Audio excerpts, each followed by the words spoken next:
Okay. Yeah. Right. I think we have on our speakers and panelists today as well. Let me just say hi to them. Hi, Matthew. Hi, Thomas. Hi, Lily, Grace, Pavel. Yeah, nice to meet you. Morning. Okay. Morning, guys. Yes. Okay. So you can see the screen right here. Yeah. To participate our survey, please scan your QR. Please scan the QR code with your mobile phone, or you can just go to the menti.com and enter the code provided.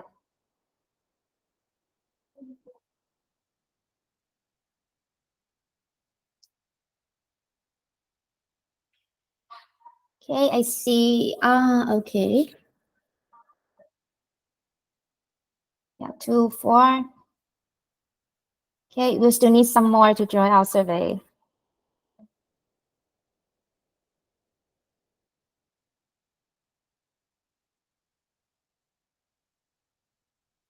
Okay. Thank you. Yes, so we have around 51 now participating in our webinar. Yeah, thanks.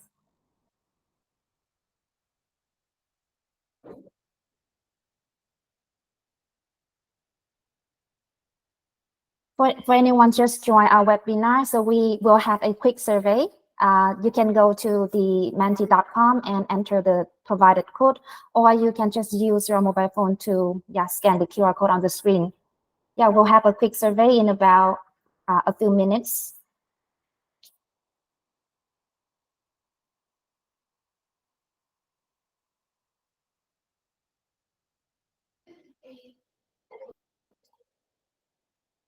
Yes.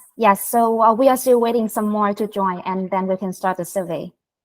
Yeah, thanks for your comment, Mark.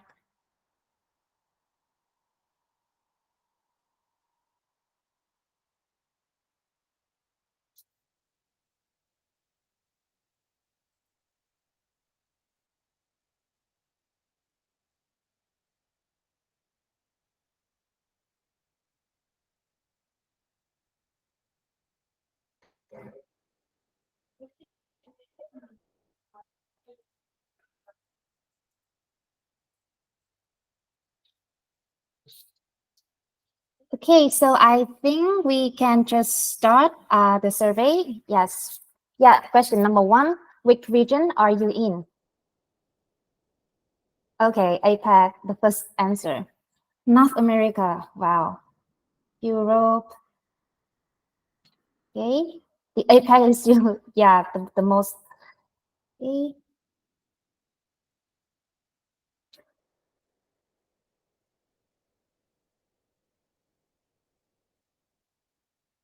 Okay, 10 people from APAC.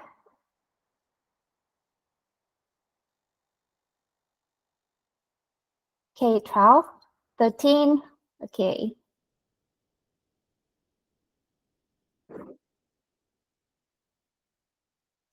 Yes. Okay, so I think that we have the most people from APAC, and we have like a few from North America and Europe. I believe that this is like the early morning in the Europe, right? Yeah, thanks for your effort to join this early. Okay, we can go to the next question. Okay, next question. How are you feeling about attending this webinar? Oh, curious. Yes, I'm so curious too. Okay, neutral.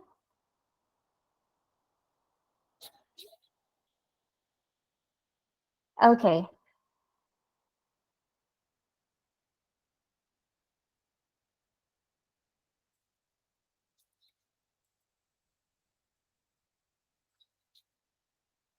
Okay, I think everyone here is quite curious about this webinar. Me too. Yes, because so I believe that all of your curiosity can be addressed after the webinar, after our speaker speech, and also like for our panel discussion. Yeah, all of your curiosity, I believe that it will be all addressed. Okay, next questions, please. What is the biggest takeaway you want to learn from this webinar?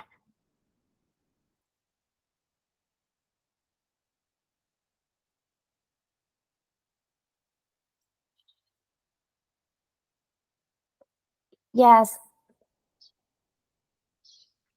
Okay, hi Grace. Yes, Yeah. hi guys. So I am the strategic partnership manager of Maystore, and I'm also the moderator of our panel discussion today.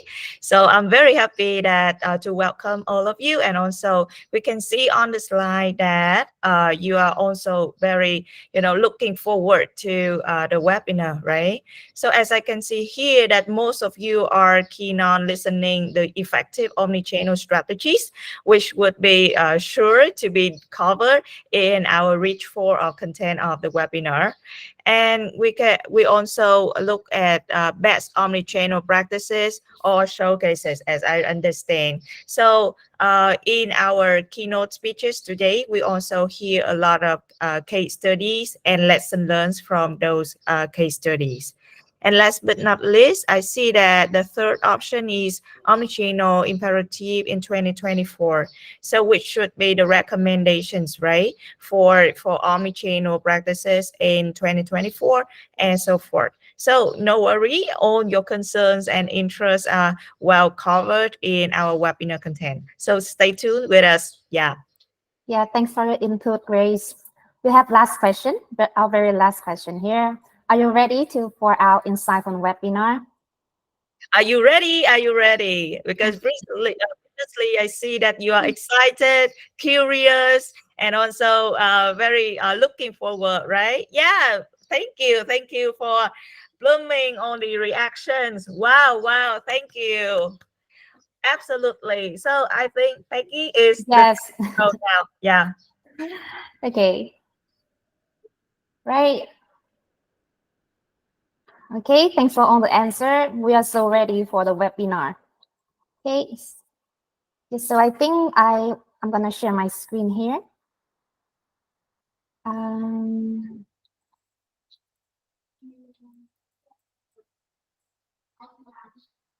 okay, just wait a moment.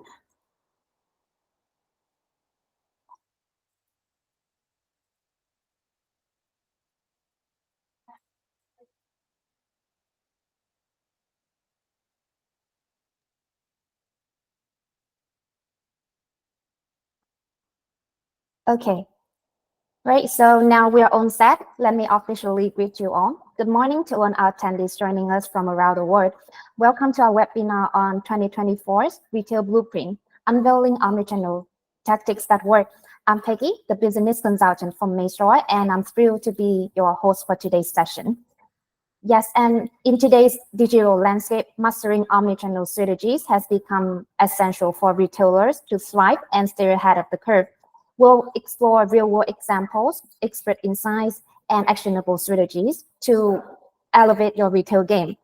Whether you're already well-versed in omnichannel strategies or just beginning your journey, rest assured that you're in the right place. So sit back, relax, get your favorite drinks, and get ready to discover how you can leverage your omnichannel tactics to drive growth and success in your business.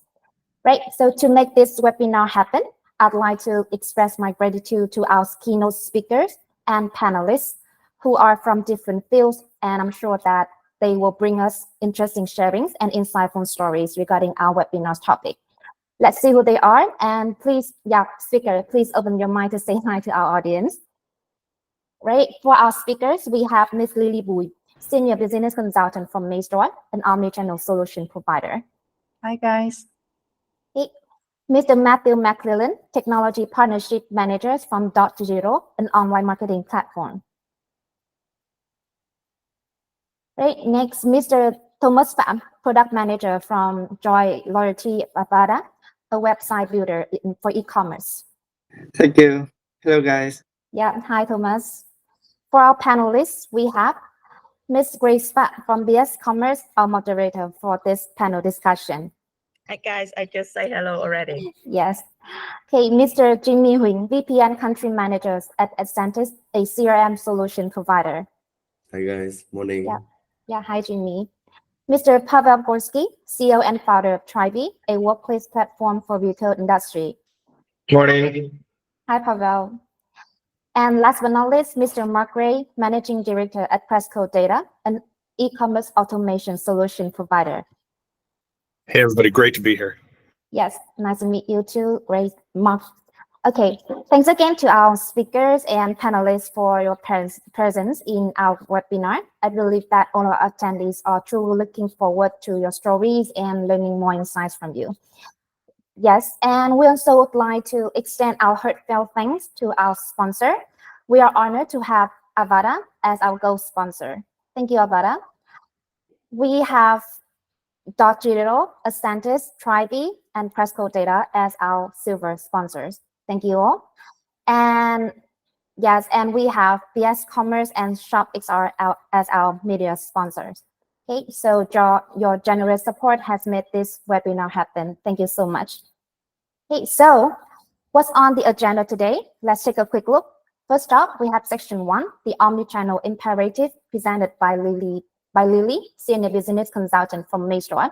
Lily will share why embracing an omnichannel approach is more critical now than ever before.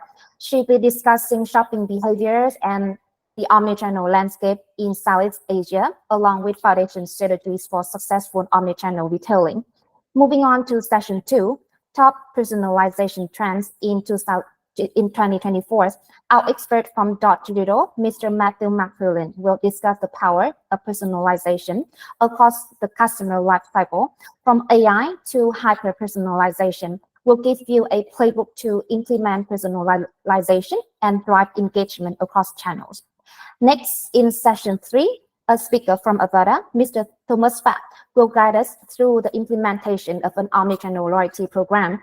We explore how retailers can seamlessly integrate online and offline channels to enhance the overall brand experience, backed by a real-world case study. Last but not least, we'll wrap up with a dynamic panel discussion, navigating omnichannel challenges and best practices. Our panelists will discuss future trends, potential obstacles, and share invaluable strategies for success in omnichannel retailing. Plus, we'll have an interactive Q&A session at the end, so be sure to jot down your burning questions. Right, before we jump in, let's set some rules during our webinar. First, please keep your camera and microphone turned off during the webinar, but to encourage and interact with our speakers, you can hit the react buttons down below. Maybe share some hearts or likes to the speakers during their speech. Second, feel free to submit your question using the Q&A function. We'll try to address them all after the panelist discussion. And the last one, if you'd like to speak directly with our speakers during the Q&A session, please raise your hand and our operation team will unmute your microphone. Okay, we thank you for your cooperation in advance. Now, without further ado, let's kick things off with our first session, the Omnichannel Imperative, presented by our beautiful Lily, Senior Business Consultant from Maestro. Okay, over to you, Lily. Thanks, Peggy, for the introduction. Let me take over here for a little while. All right. So I'm honored to be here and have the chance to share with you some insight and experience for the omnichannel tactics, along with some upcoming new trends that is currently applying in 2024. So before we got into details of each part, I'd like to have like a quick background context about who we are. For some of you who might not heard about Maestro, we are a post provider for Magento and Shopify merchant. We have had over 15 years of experience in the industry, helping business owner and manager to optimize, centralize the business process by providing an omnichannel solution with seamless integration to the e-commerce platform. Currently, we have over 10,000 clients around the world, spreading in 50 different countries. And if you would like to know more about our product and services, don't hesitate to contact us for more information. Right, so let's get started. As we have witnessed, the pandemic has absolutely changed the world in many aspects of our life, and the way of doing business is one of them. I believe that at least 80% of you has heard about the omnichannel keyword. So let's go into the first part of omnichannel presence in our daily business. Implementing an omnichannel approach is quite essential for business that seeks to retain customer and broaden their market reach. This representation extends across multiple areas, including operations, marketing, sales, warehouse management, and even beyond. Omnichannel basically can appear in any place where the sales take place, just like Convent of St. Elizabeth, one of our existing clients. And I'm really glad that we have our Father Vlasi, the IT head of the business, to join us today, despite the time zone difference. So Convent of St. Elizabeth is a church business in the US, providing the finest quality church supplies and goods, such as handmade embroidery, artworks, and vesture. They are not professional entrepreneurs themselves, but they are well aware of the importance of having an omnichannel experience for their small business. Up until now, not only that they are able to centralize the sales and stock database in one place, which is Magento, they've also successfully applying loyalty programs for their clients using reward points or credit, and their customer can enjoy it wherever they purchase from. Omni basically means that everything, everywhere, right? So consumer are making purchase on their way to work, at their homes, or maybe via a streaming social media. Anywhere they're able to, consumer are making those purchases. Hence, by being present across multiple channels, business can stay relevant and be responsive for their customer needs. Okay. So typically, companies employing omnichannel customer, employing the omnichannel customer engagement strategies retain 89% of their customer, whereas those with inadequate omnichannel strategy only retain around 33%. So I believe these numbers speak for themselves. Acknowledge the omnichannel strategy or risk of losing out to the competition. So moving forward, after understanding about the presence of omnichannel, let's talk about the top of the sales pipeline, which is marketing and sales. So applying omnichannel approach in marketing successfully can earn nearly 3 times higher in the purchase rate and 2.5 times higher in engagement rate than using a single channel campaign. I believe that you have come across this experience before. Maybe you got an eye on an item, a drone, a camera, or maybe a pair of earrings. You see it on Facebook ads or TikTok ads, but you have to think about it twice at that time. So from that point, every time you browse the social media, the ads comes up even more often based on the behavior tracking and urging you to purchase it, and eventually you might give up. Just as me, take me as an example. I absolutely don't need another handbag, but when a local brand has its presence in any social media channel that I can imagine, like TikTok, Shopee, Facebook, Instagram, suddenly I look at my bag and it has flaws, and the new one can resolve them. So another point to prove the omnichannel customer is worth to invest on is the sales contribution. Omnichannel customers generate 27% of all sales, despite only representing 7% of all customer base. So this is based on a report done in 2018. And I believe this is still growing right now. We have one client, which is Global Foot Care, a footwear business based in Australia, who has gained 30% of profit just by building an omnichannel journey for their customer. Wherever they buy from, online or offline, they can get the same benefits, such as same promotions, loyalty programs that they can use and earn from the past transaction, or maybe redeem at the place they go to. So how about the current latest shopping trends? Let's talk about the shopping behaviors and the omnichannel landscape in Southeast Asia, which are influenced by a variety of factors, including technological advancement, cultural preference, economic conditions, and of course, the infrastructure development as well. So based on those factors, there are some trends that is happening and that describe the best of the current consumer shopping behaviors. First of all is the dominance of e-commerce marketplace. Second of all is the essence of social commerce. And last but not least is mobile first population. So let's dive in. The Southeast Asia region witnessed a rapid growth in e-commerce marketplace activities, as you can see in the chart right here. It is expected to reach around $162 million of total sales in 2026. So with the dominant platform that attracts the majority of online shoppers, you name it, Shopee, Tokopedia, Lazada, and all the big brands. Right? That is for e-commerce marketplace. Along with the rise of marketplace, social commerce is becoming more and more popular.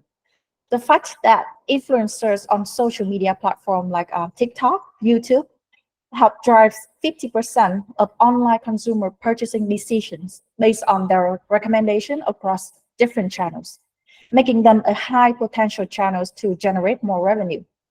Nowadays, you can see that every brand from small to enterprise start investing more on the social media activities, right?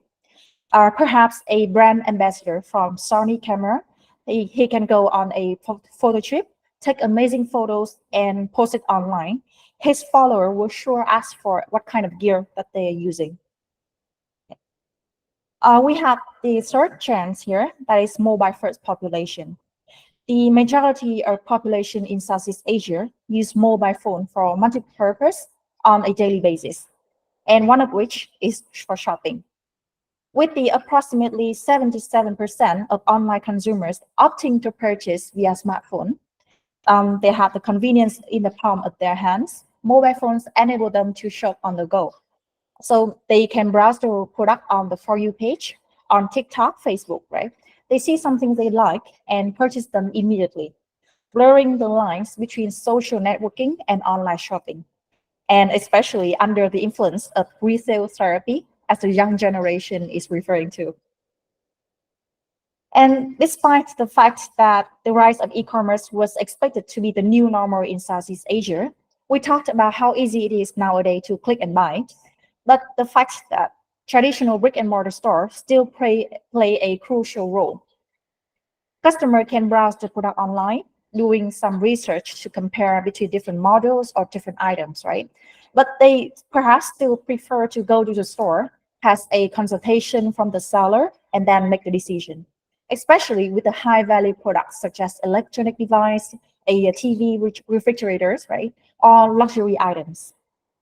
The evidence is that upon the end of COVID-19 social distancing, the forecasted growth rate of e-commerce market in 2023 in Southeast Asia drops from 21.6% to 13.5% only.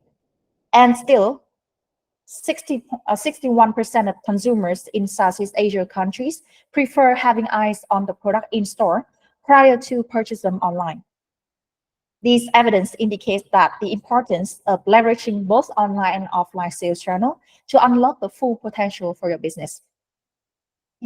So we have one client, a case that I'd like to share more about with you guys. This is a mega client in Indonesia, owning multiple retailing brands with diversified lifestyle products. The business has more than 2,500 stores across the region, with online preference as well. They realized the importance of omnichannel retailing very early in the early stage and have been applying it for some of their brands. They use Magento to centralize all offline and online sales with their operational system integrated tightly into it. So besides leveraging the strength of Magento for e-commerce, they also use MayStore POS or mobile phone version to improve the in-store shopping experience for the customer by reducing the order taking time from around 10 minutes to the matter of seconds, and providing an endless aisle shopping experience for their customer. So understanding the significance of an effective omnichannel retail model, the question is how to come up with a foundation strategy to achieve one. Successful omnichannel retailing relies on foundational strategy that prioritizes 3 points. The first and the most important, I think, is the mapping customer journey. Second of all is for the inventory visibility. And last is the seamless integration across all channels. When it comes to customer journey mapping, the most important thing is to identify pain points, gaps, and opportunities for improvement. We have a lot of experience in this matter as we had the honor to work with the business owner and C-level on the daily basis on how to improve their touch points and generate more sales for the customer. Each industry and even each business individually can have their own unique workflows that require to be mapped accurately with the buying experience. So for example, in the electronic business, they will need to optimize the serial number checking for a better warranty service, let's say. Or in the fashion industry, they can provide a more suitable fitting option, color display, or size consultation. According to a research by Impinj, 87% of consumers prefer shopping in-store with a touchless self-checkout, and 83% of shoppers point to a quick and easy checkout as the most valued aspect of their shopping experience. So the big firms in the fashion industry, such as Uniqlo, Decathlon, Inditex, or is the owner of Zara, Pull&Bear, you name it, they acknowledge this preference of the customer and have already stepped up their game by introducing self-checkout kiosks, integrating with RFID solution in their store, providing the consumer with a fast and personalized shopping experience. So those are the case study of some big firms in the fashion industry. Let's move forward to inventory visibility. It is essential to have a real-time and unified inventory management. We have experience with a lot of cases for our clients when they have troubles with stock synchronization, causing mismatched sales order in inaccurate stock calculation. For example, you can have a sales online channel that is not seamless integrated with the ERP, or perhaps the POS is a standalone system that you have to basically import at the end of the day. So the reason can be varied. For example, the merchant, they don't have a strong inventory system, or perhaps they are trying to manage a lot of individual systems at the same time. So this leads to the consequence of mismanagement. We have one of the clients that has been in a such situation, Mr. Pat from Canada. He had a hard time dealing with inaccurate stock synchronization due to the delay of syncing database from his old inventory management system to Magento. So eventually he restructured his system using Maestro Omnichannel solution, and currently he's able to update the stock across all channels in real time without any hitch. Also, to control the operations under one system only, that is Magento. In addition to the inventory visibility, cross-channel communication and flexible fulfillment options should be taken into consideration as well. According to a joint research by Parcel Monitor and Rakuten Insights, 63% of Asian consumers find the lack of product information to be their biggest hurdle when shopping online, indicating that the importance of seamless integration flow within different kind of sales channel. Also, the fulfillment or delivery performance is quite important as well. To offer a flexible fulfillment options such as ship from store, in-store pickup, and etc. You can accommodate with the customer preference and improve the efficiency for your business. And research shows that 47% of shoppers would not recommend merchants with a poor delivery experience, even if they offer a smooth buying process. In conclusion, the foundational strategy not only enhance customer satisfaction and loyalty, but also drive operational efficiency and profitability in the long run. So I think that's all from my side. I've been rambling a lot about the tactics, and I believe this is the end of my turn. Thanks for listening, and Peggy, Matthew, the stage is yours. Okay, thanks so much for sharing, Lily. I believe that thanks to Lily's valuable insights, we partly understand the urgent need for retailers to embrace omnichannel strategies, especially in Southeast Asia. To be able to navigate today's retail market successfully, retailers should drop into customers' shopping behaviors, be well aware of the regional omnichannel landscape, and from there, build up strong strategies for their business. Okay, if you have any question to Lily, just leave in the chat box, or yeah, we'll try to address them in our Q&A session. Yeah, thanks, Alec. I saw your question. Okay. All right, that was the end of the section 1. Let's move on to the next, where Mr. Matthew McClellan from Digital will discuss the approach to personalization and creating amazing customer experiences that leave an impression. Welcome on stage, Matthew. Thank you, Peggy. Can everyone hear me okay? And is my screen sharing? Let's just double check those two things first. Thumbs up. I completely agree with Lily when she said that she doesn't need any more handbags. I don't need any more sneakers. So the power of kind of social media and driving us to do things we don't want to do is very relevant. The piece I'll be talking about today is the reason that is so relevant is it's personal. It's about us. It hits what we want. And so personalization is no longer an option when it comes to digital marketing. I will try representing again as I keep talking. With regards to what personalization means, we'll be covering off today the intricacies of what that means. And thank you to whoever told me my screen wasn't sharing. Personalization is a term that describes human interaction. As we walk into a retail store, someone will approach you, they'll talk to you, they'll engage with you to help understand why are you there today. We have that same opportunity online, but seldom do we actually use it to truly engage with our customers. And the benefits of it are evident. We know what they are, we know what they can do for us.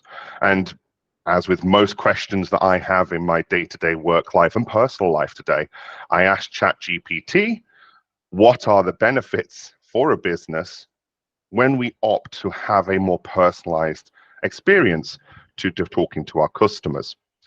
And yes, for us as a brand, you can get better experience that leads to higher conversion rates and ultimately more revenue, especially through retention. But for your consumers, especially as your brand evolves, as your brand ages, new customers will start buying from you, and they have higher expectations. And it's our job in the marketing world and e-commerce world and the retail world to understand that changing behavior as our brand evolves through time. So the benefits are there for us as a business, the benefits are there for the consumer, and it is that exchange. But is it truly possible to personalize every single digital touch point? Obviously, in an ideal world, yes, but actually in reality, it's not. And there's time constraints. We listen to presentations such as maybe what I'm delivering, what the rest of the team will talk about, and we have high hopes that we will come off and deliver on that promise to ourselves that we would do better. And one of the things I wanted to do today was to give you the blueprint, the framework, the plan of what you can do without changing your technology stack, just a little bit of guidance that can go beyond just asking ChatGPT to give you how you would ask those questions and what you would do to personalize your customer experience through digital channels. And you're not alone. Many merchants all across Southeast Asia, across APAC and globally have been asking this question. And they've been asking this question to find ways in which they can talk to their customers if they were in a retail store. Retail is king. There's conversations that retail will die, retail will expand. In my opinion, retail will evolve. Experience level retail will be the new norm. Apple has pioneered it, and many other organizations are doing that as well. But as Lily was showing earlier, marketplaces are dominant across Southeast Asia, APAC, and it's expanding into the West. Social, mobile, the usage of it, thank you, Lily, for kind of covering that, because it allows me to talk about the retail and brand.com and how we can bring those two together in a way in which that we can have those human conversations, just as if we were in a store, utilizing digital channels. So thinking about the website, what opportunities do we have? And we spend most of our time and effort on bringing people to our site through social, through organic, through paid traffic. We bring them to our site, and unbeknownst to many of the customers we initially speak to and merchants all across the world, they're collecting lots of information already. and they have data about their customers they don't even know. You know what they're looking at. You know what they put in their basket, what their wish list is, especially if Lily is constantly putting different handbags in. And we can use this information to drive different behaviors as us as a brand in how we talk to that individual, because we know what they've bought before.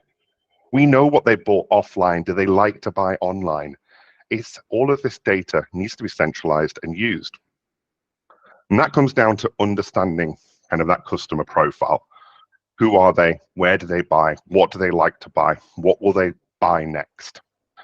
And as we bring all of that data together, we can build this single view of our customer so that we can start using AI in a way in which it adds value to our customers. If you could tell me, Matthew, you are going to buy this shoe next, that would be fantastic. But actually, for me, the hardest challenge is, what book should I read next? There are so many options. Lots of people have the top 100. They have lots of different options for me to read. But if a bookstore has all my data, use AI to recommend based on everyone else just like me. And that's the power of AI. Using it in a way it builds that customer experience. We can use that to understand what they'll buy, when they'll buy, and obviously various elements around that. So how do we do it? The playbook I'm going to show you today is really just understanding from a foundational element what you have now, what you could have, and ultimately what you should have. And then how do we use all of that together?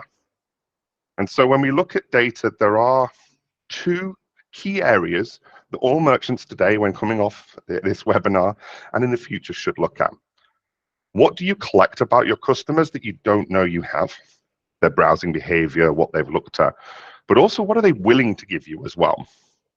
When I say willing to give you, surveys, sign-up forms, preference centers, feedback, all of this is important data that gives you a lens, a window into why your customers like you. Why do I buy from one brand versus another brand? If you look at Coach, Kate Spade, similar, but very different buying behaviors, very different buying personas. So why do you like our products? In using this data, we can then start understanding, if I'm collecting this data, how am I going to use it to communicate with my customers better? A lot of merchants, when we talk about this, start the process of saying, I want to build a big survey and ask every question I have of my customers. And that is one strategy. We do not advocate it.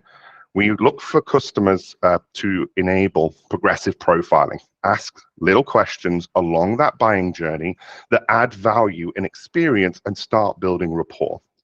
It's very simple to any other human interaction.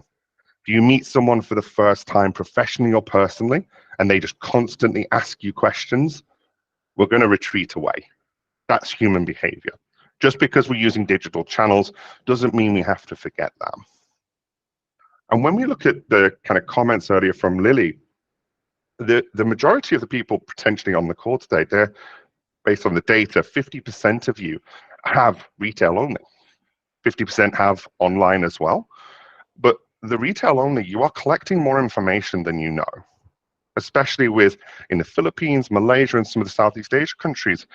You've got their mobile number, their hand phone number. You've linked that to purchase behavior. And we can start using that to not offer sale promotion messages, but hey, we have something in stock we think you might like. This is using digital in a smart, clever way that builds trust with that individual. And a lot of people talk about segmentation, understand your customers, how you're going to talk to them. A lot of this can be done by AI, okay? I'm sharing it with you today because if the technology you're using doesn't have this in their AI, or they don't have it, these are some of the areas that you can segment, look, where are they located?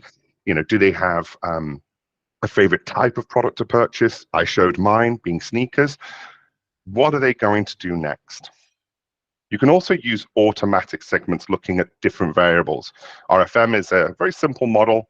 It can be used to identify groups of individuals, but also how they change over time. When customers start lapsing, they're not buying from you as regularly as they used to, we can send surveys to ask them, is there anything we can do to help? Or what did we do wrong? This is when we can start looking at data and how we communicate with our audience. Personalization can be based on lots of things. How close is that person to the store? Can I deliver it to them? What's their average order value? Yes, we can use gender. We can use a variety of other demographics, but personalization should be, in a view, the data you collect is used to have a more human conversation. Then it's the conversation on the channel that's most appropriate. At Dot Digital, we advocate that all channels are fantastic, depending on what you want back from the consumer. SMS, great channel, immediate delivery, immediate action, okay? But it's also intrusive. So you have to be careful with how we use that. Email is a channel that we go to interact with. Social is a channel we go to interact with when we're ready at that time. So depending on what we want the customer to do, we will use appropriate channels to do that. Finally, when you're looking at your e-commerce, for those that do have the 50% of the audience that do have that e-commerce, if a customer was walking out the store without buying, what would you do? Hey, did you find what you wanted today? A simple question. We can do that through digital. It's called abandoned cart. I advocate for it because it drives you revenue that you can use to invest in the ideas that I'm sharing today. Once in place, it has a 21 to 28% conversion rate of baskets you're going to lose, people walking out of your digital shop. There are others, birthday, post-purchase, which is my personal favorite. How was the order? Is it working as expected? Have we done everything to retain you as a customer? And all of this can be done to build out, using AI, to start looking at, we think you might like this. People like you like this. And this is where we want to start focusing on the tactics that specifically will help. So abandoned cart is usually driven like this. Abandon, reminder, give them a coupon code, right? But as Liddy was sharing earlier, marketplaces are on the rise, margins are low. Is coupon the right approach? But also, is it the right approach for every single customer? And so if you've got a group of customers that you've identified as very loyal, just bought from you, and are really good customers, they might not need that coupon code. But those customers that not bought from you a while or are showing behaviors like they don't want to buy from you, these are automatic segments that are created for you. Just change the journey. We can go a step further in how we use the retargeting and connecting all the different social channels to say, I don't need these people in this very expensive handbags made in America Google term, for example. I can have a more personalized message. So from what is a simple program, through two simple steps, we can automate and communicate on a more human level. And this could be done if we look at this as an email. Very simply, you've got a banner and the products, we just change it. If your average order value was higher than, $150 Sing or, 2,000, 3,000 pesos, it's completely easy just to say, hey, just show different products. If they've advised me that, my loyalty system is integrated and says they're a loyal customer, then just have different products. Here, I'm also personalizing this with product recommendations. The examples I'm showing here really help to improve that conversion rate. As I've shared, personalization, talking to me as if I was in front of you right now, is super, super important. And the final one is where we start using interactivity, okay? Email doesn't have to be static. It can be scrolling, dragging, dropping. I can have interactivity. There's lots of advanced features you can start to use in this single channel. But all of the tactics that I'm showing you today are available across multiple channels. Again, at Dot Digital, we connect all of your systems together. We give you access to your consumer in a way you've not had it before, so that you can start talking to them on the right channel, their preferred channel, and communicating them in a way that adds value to that relationship. Personalizing not just the website all the way through the customer experience will help you increase revenue. It will improve your conversion rate simply by automating through AI the ability for you to have a better customer experience. Winston, AI, this is Winston. He's our mascot. And if anyone on the call today would like one, there's my mobile number at the end. Please feel free to reach out to me anywhere in the world you are, and I will make sure one is sent to you. But AI is here to stay. It's here to deliver the expectation your customers have when we start understanding their data better. When we connect with Adobe Magento to take all of that data automatically, And thank you to the team at MageStore. They've integrated into Digital as well, so that your offline and your online persona is all built together to truly understand your customer across every touch point that they have you. We integrate with lots of other e-commerce platforms as a global platform. We have a responsibility to ensure our customers can get these results no matter what tech stack that they have. Technology is there to enable the conversations you are having with your customers. It is there to build better experiences. And as a customer experience data platform, that is our responsibility to provide you. And we've got teams on the ground here in Singapore, Japan, Australia, all across the world as we support thousands of customers globally in building better communication journeys with their consumers. If there's anything else you need, my number is here. The deck will be shared afterwards. And thank you very much to the MageStore team, to the rest of the team on the call, as we enjoy the rest of the session together. Thank you for your time. Wow, that was an interesting sharing, Matthew. Thank you so much. Yes, when we can see that when combined, personalization and omnichannel engagement create a powerful strategies for reaching customers in the right place at the right time with the right message. Okay, so we have one question for you, Matthew, from Sam Myung. So we'll leave this question to our Q&A session. Okay, right. So up until now, we have gone through 2 sessions and got an overview of omnichannel landscape in Southeast Asia and how to engage customers using personalization. Now we will hear more about how to enable a loyalty program within an omnichannel strategy from the sharings of Mr. Thomas Pham from Avada. Welcome on stage, Thomas.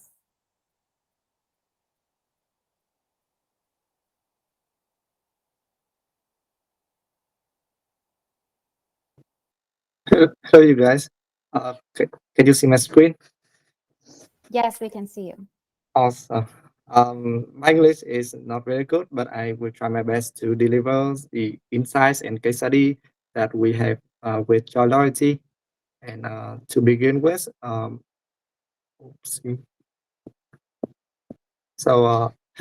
I'm Thomas, the product manager of Joy, and we are part of the Avada Group, a SaaS company with over 10 years of experience in the e-commerce industry, starting with Magento 1, moving to Magento 2, and now specializing in Shopify. So we are currently serving 160,000 merchants across these platforms, offering products, services, and consulting to create a comprehensive e-commerce customer experience. Right, so in these presentations, we are excited to share our journey in contributing in the omnichannel strategies, focusing on enhancing customer acquisitions, retention, and reactivations. My other guest speakers will provide various points of views on the broader omnichannel strategies. We aim to introduce you to the 2024 loyalty program landscape through examples and case study. We will demonstrate how Joy can help merchants and end users engage in a wonderful shopping experience. So yeah, to begin with, simply having a loyalty program can provide significant advantages. 84% of consumers are more likely to stick with a brand that offers a loyalty program. And things go differently with brands who have a loyalty program. It plays an important role in transforming brand strategies by impacting the whole marketing operations. It creates a continuous cycle of engagement, feedback, improvement, and enriching the customer experience, and also building the comprehensive customer profile. This personalized approach enhances brand image and foster deeper customer relationships. Additionally, loyalty programs drive new legal and procedural developments, presenting both challenges and opportunities for growth. I think that Matthew and I have a lot of matching ideas. So to effectively enhance a loyalty program, it must be integrated into an omnichannel strategies. As shown in this diagram, the process begins with identifying individual customers, followed by rewarding their involvement, engagement, and spending. This builds dynamic customer knowledge, which then allows for accurate segmentations for marketing efficiency. With the segmentations, you can enable more personalized and relevant products or services to your customers, building a deeper connections and enhancing their overall experience with your brand.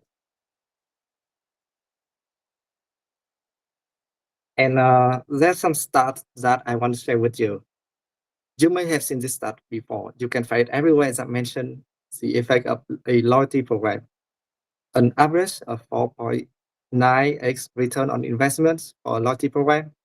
So yeah, it might be too good to be true, but trust me when I say this, because we work closely with enterprises and businesses in all levels. And the global loyalty management market is predicted to reach $11 billion in 2024 with an annual growth rate of 15%. So it seems like everyone is having a loyalty program now, and it's a heated competition. So I suggest that we start by discussing how to stand out among others with your loyalty program. Basically, underlying the rewards is an effort to create a shortcut in customer behavior, encouraging them to consistently purchase from your brand, leaving other options far behind. This approach enhances habitual loyalty, making the brand the preferred choice for customers by providing the continuous incentives. For example, Shopee spent 1.4 billion of their total marketing spend of $3.2 billion for consumer sales and loyalty engagement in order to be the top mind when it comes to marketplace in the Southeast Asia. But loyalty program is not exclusive for enterprise and brands with massive volume. Any businesses, regardless of size, can implement a loyalty program to engage with customers, build relationships, and encourage repeat purchases. For example, with Joy, you can implement multiple schemes within your loyalty program to keep it engaging and valuable for customers. You can offer rewards for orders in form of points, which can be redeemed for free gifts, free shipping, or coupons. And additionally, you can set up tier systems that automatically rewards customers with different privileges as they reach the higher tiers. But if it's too easy to do and everyone is doing it, should we as business owners heavily invest in loyalty program and expect it to pay off and win the competitions? About this question, I don't really have an answer, but there are some hints. This is the correlations between the percentage of discounts and your customer lifetime value. I believe we have been somewhere on this chart. A few reaches the 76% to 99% discount given. And this happens to us too, as we have seen drastic decrease in our customer lifetime value with some outrageous discount coupons we gave. For example, we have seen a drop of 30% in our customer lifetime value, comparing customers who use coupon versus the one who didn't. So we talk about this in our research and development team.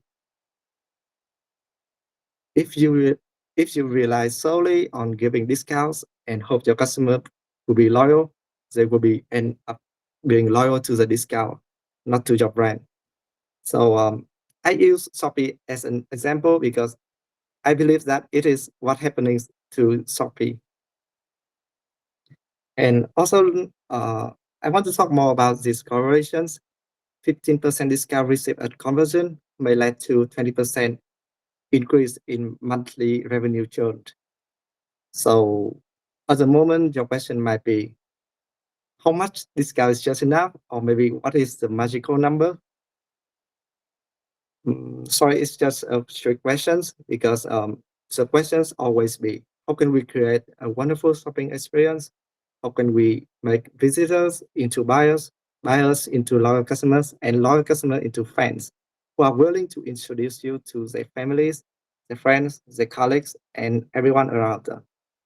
And it all starts from somewhere. And we suggest that engagement is key.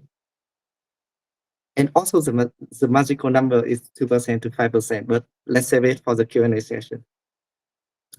So to further deep dive on the loyalty program in Omnichannel, let me introduce Vinamilk and their case study on how did they launch an Omnichannel approach with a loyalty program that connect all the channels. So Vinamilk is one of the top biggest dairy companies in the world, the top 40, with consolidated revenues of $600 million in 2022. They have over 600 store locations, 3,000 authorized wholesalers and retailers, with a massive volume of orders on various channels, both online and offline. In 2023, Vinamilk made the strategic decisions to use Shopify Plus. This including migrating a massive legacy system within just 1 year, aligning seamlessly with their major rebranding effort.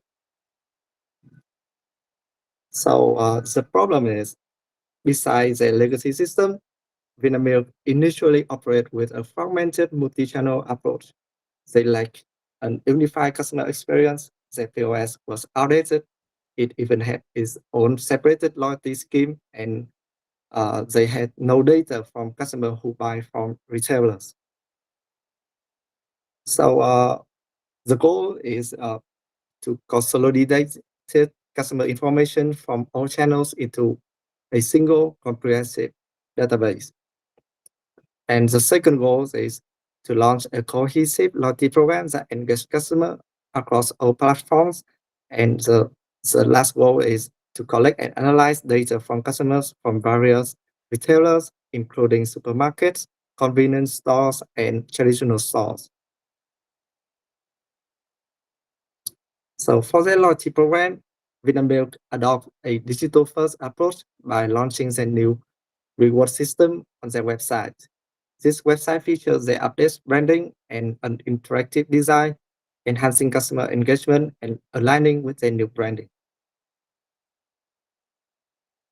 And this one is important. A milestone that will change everything. Vinamilk integrate Joy into their mobile apps, and this integration allows them to provide more personalized experience for their customers and collect data on their behavior through mobile interactions. With these interactions, they can now seamlessly notify customers about new product launch, reminder for repurchasing, and a new loyalty campaign. Additionally, the correlation loyalty program enables customers to redeem points for rewards from other brands, such as movie tickets or toys.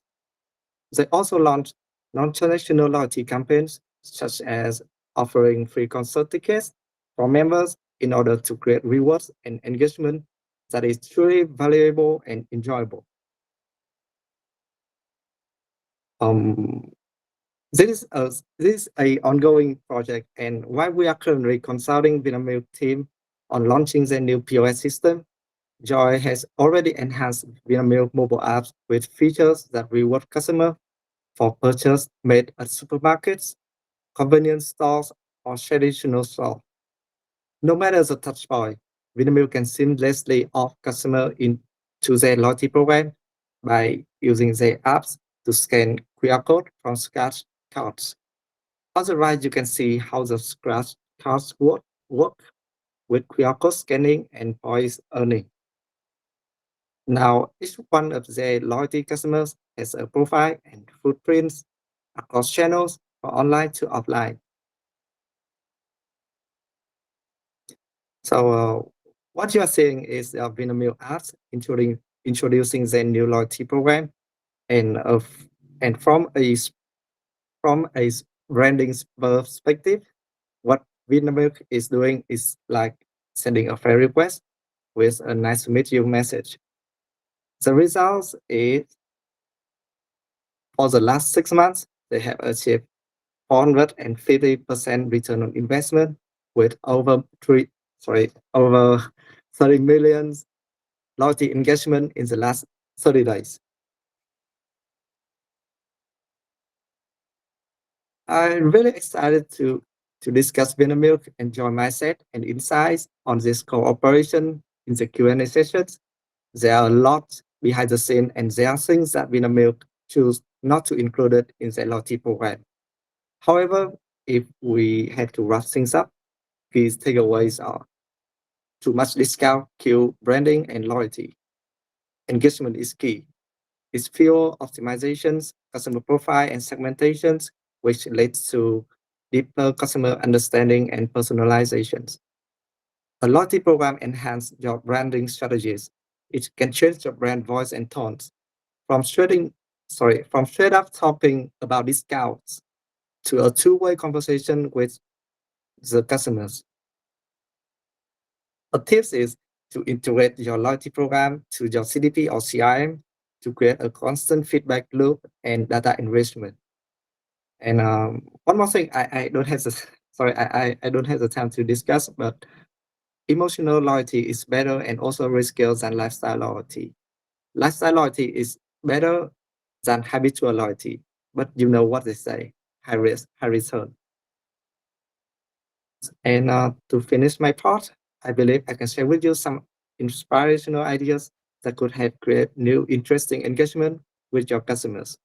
We are working closely with Vinamilk to research and crafting new strategies for year-end sales season in 2025. Some of these will soon be applied, such as membership exclusive deals, correlation campaigns, non-transactional campaigns, ACSR campaigns, where customer can donate points for a cause. Zero-party data, and so much more. And thank you so much for listening to my presentations. It's a pleasure to be in the panel today with you guys. I believe that we have a lot to discuss during and after this webinar. Please don't hesitate to contact me if you have any questions or ideas that we can do or discuss together. Thank you so much. Okay. Yes. Thanks so much for wrapping up our keynote session with an intriguing speech and impressive case study from Vinamilk. I believe that there are a lot of questions regarding this case study, and that to get more insight from Vinamilk case study that you have done for them. Yes. So we'll leave that into our Q&A session. Right. So up until now, we explore omnichannel retailing comprehensively, delving into different viewpoints and expert strategies for achieving a strategic approach and implementing effective and lucrative tactics. All right. Yes. So now let's move on to one of our most exciting parts of today's webinar, our panel discussion. We delve into the future trends, potential obstacles, and strategies for success in omnichannel retailing. I'm excited to have all of our panelists with us once again, and we'll have Grace to host this session. Right, let's rock the stage, Grace. Hi, Becky. Thank you for sending the stage over to me, and not only me, the three gentlemen here. Let me introduce again our panelists, and please raise your hand and also say hi to the audience. We have here Mr. Jimmy, VP and also Country Manager of Indo-China region for Ascentis. We also have Pavel Lovsky, the founder and CEO of Tribe, the all-in-one platform to help your team sell more. And then we also have Mark Gray, the Managing Director of Cresco Data. Hey, everyone. The platform for system integration. So thank you all gentlemen to join with me for the panel discussion today. Hopefully that after many slides and speeches and also insights, we also have this vibrant discussion to take into the challenges and also solutions for omnichannel growth. So I would like to have firstly Jimmy, because we just followed by a speech about loyalty, right? And Thomas said that customer engagement is the key. So as also the solution of CRM loyalty, and based on over the 2 decades of experience of Accentis, do you witness any best practices for omnichannel merchants to foster customer engagement? And can you also share one specific use case to example to be the example for your explanation? So over to you, Jimmy. Yeah, thank you, Grace. And really thanks, Thomas, for mentioning about loyalty. I do agree with Thomas about the discount. So for the longest of time, right, brands have been giving discount to their customer. And when the customer is addicted to the discount, they will always look for discount. So in the world right now, right, it's very easy for people to switch between brands. They are not loyal to any brand. That's why building a loyalty program is something that the brand is looking for now. And for the questions that Grace asked, omni-channel is always a question that brands is asking. Because when a customer come to a brick and mortar store, when a customer come to an e-commerce store, there is always a disconnection. The brand normally don't know who the person is. Like when I go to the store, they know it's my Jimmy, right? But if I go online, if I don't sign into my account, and there is no obligation from the brand for me to sign in, right? And say I'm Jimmy. No, I don't need. I should go and order and enjoy the discount. That's it.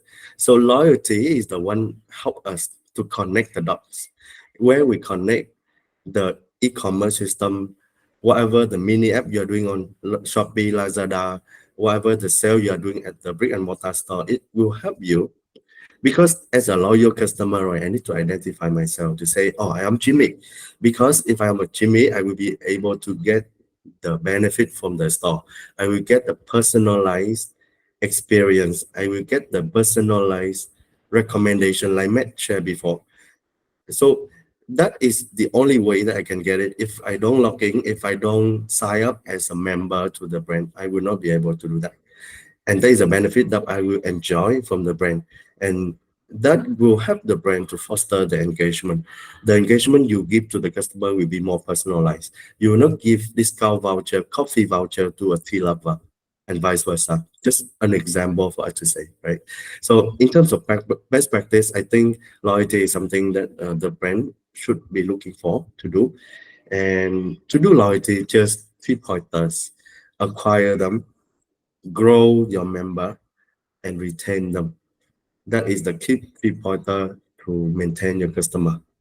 And the second portion of my question is about a use case where I will mention about a restaurant serving Chinese food. When they started, right, they had only 3 stores. But the founder, they very much focus on loyal customer. I think maybe it's his experience. So he say, I want to focus on loyal customer. I don't want to focus on someone who just walk in and then never return. That's why he started by building a loyalty program. And after 10 years, organically, right, he expanded his brand from 3 stores to 18 stores. So it's about 6 times after 10 years. And that one was the organic growth by the brand. They don't do any franchising or anything. And you know, the story is after the first generation who came and visit the stores, they bring their colleagues and they ask their colleague to join as a member. You know why? Because if I refer Pavel to be a member, right, I will get a voucher, I will get some discount, I will get something. Then Pavel also get something out of joining the program. Because the brand focus on loyal customer. That's why when I become a loyal customer, I will get lots of benefit. So that 10 years, they expanded into different concepts of dining of Chinese food in their arm. And then they grow their number of stores, as I mentioned. So yeah, I hope my sharing answer the question and give some insight to the team here today. Thank you. Over to you, Grace. Thank you, Jimmy, for your showcase. So I think that we often tackle as customer engagement via a platform, a technology, right? And also we often think of loyalty as the programs that we have for our customers. However, our partner here, Tribe, also has another interesting approach that we not only tackle as the customers directly, but also through our teams. So how we can engage customer more and sell more, even through coaching the team, the staff, especially the one who stand at the POS. So Pavel, can you please share your perspectives, your solutions, and also your best practices that you have witnessed so far for our merchants here? Sure. Thank you, Grace. So at Tribe, our mission is to help both the business and all the employees, the frontline teams that work in the stores interacting with the customers directly. So our mission is to help them both grow their revenue and be successful in maximizing the individual income or to grow their careers. So Jimmy and others before talk a lot about loyalty today. So for us at Tribe, the keyword related to loyalty is personalization. And in our work, before we engage the clients, we do a lot of mystery shopping to observe the pain points and what is really on the way to maximize the revenue of the businesses. And we realize that when we talk about the offline stores, there's still a huge opportunity to increase the revenue. So some calculations that we make with some of our customers lead to conclusion that they miss even up to $10 million per month in the lost opportunities because their teams cannot really personalize the experience and maximize all the touch points to provide excellent customer service and maximize the sales, right? So let's take an example of the electronics store. So recently, me and my wife went to choose the new air conditioner. So we came in the store and of course they asked us like, what do you need? And we say, we need an aircon. Can you recommend something? And they said immediately, okay, so I recommend this unit. And we stand in front of the wall with 30, 40 different products. And we say, why do you recommend this one? You didn't ask me a single question yet. You know nothing about what I need. So then they get a little bit awkward and say, oh, because this is a good price. And so it feels like they just incentivized to push this specific unit, but it doesn't feel that they know anything about me before they make that recommendation. So it's a no-brainer and an easy win to help our teams to start asking a few questions to identify a couple of things about the customer so they can start personalizing this experience. And that is like one of the first easy win that we see for many of our customers, right? So then how we work with the customers to use all their data about what they know already about their customers, what they know about what the customers buy. We collect the insights from the high performers to come up with the most effective selling strategies that we can then help them to bring into the store floor to every single frontline employee so that they can maximize and engage their customers better. So it all comes down to making sure that each employee is clear about what's expected from them in terms of the KPI that we need to visualize for them. They are motivated to achieve that, so there must be incentive linked to that. And then they receive daily coaching so they know how they can engage these customers better. So we analyze the entire customer journey and all the touch points to then create the strategies for every team member, how they should be greeting the customer, how they should make the first impression, what questions they should ask, and based on that, how they should personalize the recommendations or how they should cross-sell additional products to maximize the revenue, right? And finally, it even goes beyond that. So for example, how can you encourage the customer to sign up to your loyalty program? So that's how we can complement the platforms like what Thomas and Jimmy were sharing, or how we can use the data from these customer platforms to know already at the beginning of the interaction with the customer, who is this customer, what they bought before, and how we can, based on that, personalize the experience. So that's in a nutshell, like what we see, some easy wins that you can implement in your companies. Hi, Pavel. Excellent. So I really like one saying that, the heart of customer engagement or loyalty or boost sell or upsell is just about the human connections and human interactions. It's about how much we understand our clients or customers, and how we can suggest, recommend the options that really fit in with their needs. And with the technologies, with all the apps or system we have had so far. So one more touch point, that is from the storefront. So I think that it would be more emotional in my experience, to feel like we have someone at the store to understand my need and really recommend something that is useful for me.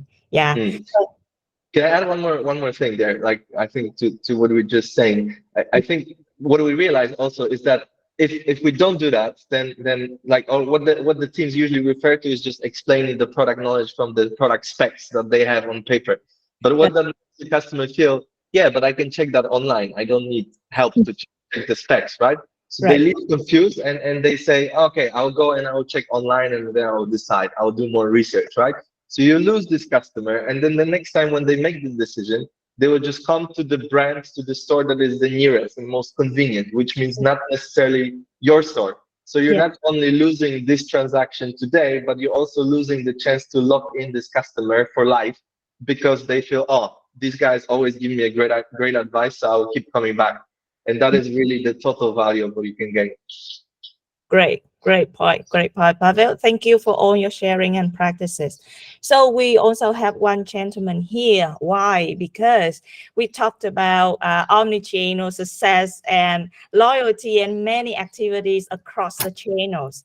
But behind the scene, we can't do that without a very good system integration, right? We need the data to be synchronized, real time, exactly, and with seamless, experiences of all the system. So coming from Cresco Data, a SaaS platform for system integration that can handle hundreds of system integration so far, e-commerce, POS, marketplaces, and so forth. So Mark, do you have any insights for our audience here? Would love to hear your practices and recommendations as well. Amazing. Thanks, Grace, for the kind introduction. And in the chat, I actually just copied a link there. There was an article that came out just a couple hours ago kind of explaining who Cresco Data is, a little bit about my background, and how we could potentially help folks on the call from an omni-channel approach. But to get to your question, seamless integrations between systems are paramount in today's interconnected business world and landscape.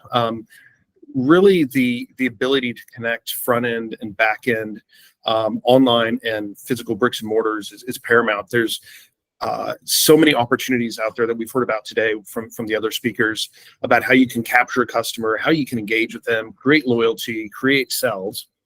But nothing's worse than having a situation where you've captured that customer and they get potentially a bad experience, whether in store or online.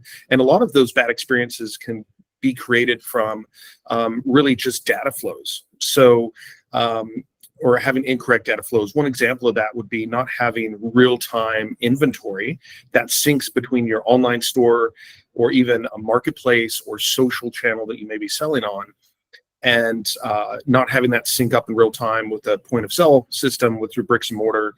That oftentimes can create a situation where you're overselling a product or disappointing a customer because the product's out of stock for what they were looking for. So really, interconnected, really systems, what we're talking about here, integrations are the backbone of an efficient operation for any omni-channel, customer or merchant. It really connects the platforms and applications. So an example of this is at Cresco Data, we're actually helping a very large pharmaceutical company out of Singapore. I can't mention their name, but many of you could probably guess who they might be. But we recently helped them complete an integration between their new website, which was a brand new Magento 2 launch. We connected that to their CRM system, which they were using Salesforce, and then 3 different marketplaces, including Lazada, Zalora, and Shopee. And what we were able to do there is in real time connect the flow of obviously not just product data and quantities from the Magento store to the marketplaces, but when a sale actually occurred, on the marketplace or on their actual Magento site, we're able to push that information in real time back to Salesforce, where their CRM system was able to suck in that information about the customer and get them on a journey of post-sell interactions. So, automated emails say, thanks for your order. Here's your tracking. Here's when you can receive this item, and really engage that customer. So the ability, again, to have all those touch points controlled through automation is quite powerful. So there's a number of speakers today with different products and tools which can help you do that to engage the customer. What we do is really help with the data side of it from front end to back end, which is quite important. So thanks for that question.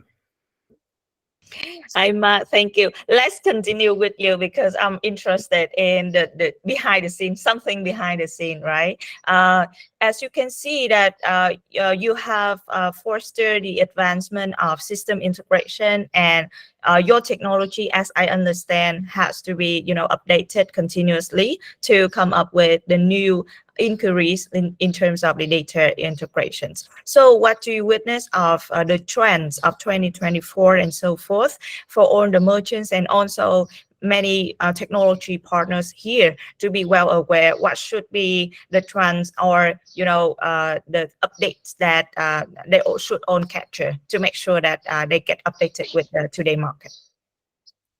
Sure. Yeah. Thanks for rolling into that question, because we are seeing a number of trends. I think it would be hard to narrow them down to less than 10 top trends, but we'll off the top of my head, I think I can pick maybe 2 or 3. Yeah, omnichannel remains a hot topic today in the business landscape. Firstly, the customer continues to evolve rapidly, and so they're kind of what we're finding is customers. The customers of our customers that we help with omnichannel automation, they're looking for more of a seamless experience across channels, whether offline or online.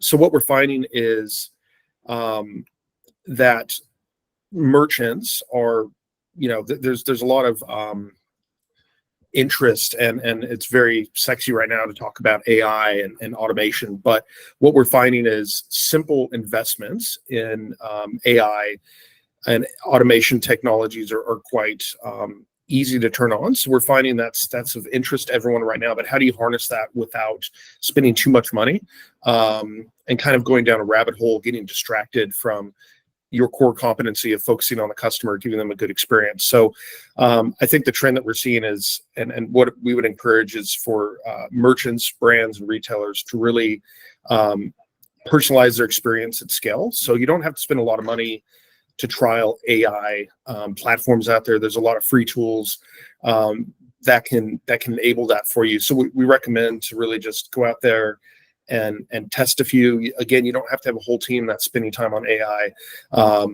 but there are small things that you can do to enhance your product data, for instance, to enrich maybe the products that you're sending up to marketplaces or social media platforms to really get a different spin, a different marketing idea around the products that you're selling. The second thing I think that's up and coming and really hot right now, and that we're seeing take off that everyone on the call needs to be aware of, is obviously the rise of social commerce. It's not a surprise. We heard it talked about earlier on the call today that we're all being influenced to buy things, to be influenced by ideas and topics, but the leveraging of the social media platforms in an e-commerce and in an ability to sell is really continues to take off. So the one thing that we're following quite aggressively is shoppable content. So whether that's through TikTok shops, whether that's through live commerce, so whether you're on Shopee, for instance, or Lazada, and actually taking advantage of their live ability to live marketplaces to sell your products on, that's really the future of online with marketplaces and where that's going. We're just starting to see that take off in North America and Europe. But as you all on the call would be aware, it's already has already taken off and doing quite well in Southeast Asia. So if you're not already participating in live commerce, definitely look at that. That's going to continue to grow. There was a graph earlier where we looked at the growth of e-commerce in Southeast Asia over the upcoming years. And it's projected that it's going to shift from traditional commerce of click and shop and checkout to the live commerce, and really flip it on its head. So over the next 3 years, about 50% is anticipated according to ComScore, of live commerce, which will take over. So take advantage of TikTok shops. Amazon Live is actually starting to take off in North America and Europe as well. Have a look at that. Thanks. Thank Mark. Can agree more with all of your sharing. So for the AI trends, I also see that agree with you on the point that we don't have to invest lots of money on AI and put the whole team, because on e-commerce right now, we also see that there are many tools available there and even free for them, just for small stuff like uploading product information, right? Updating the information about the product and images and so on. So yes, please get updated with the AI trend. Besides, we also see that the live commerce or the shoppertainment, right? The new term shoppertainment is also going crazy in Southeast Asia. And I also see that it will soon be the same for the other regions. So hi, Jimmy, talking about AI and also the AI generative solution.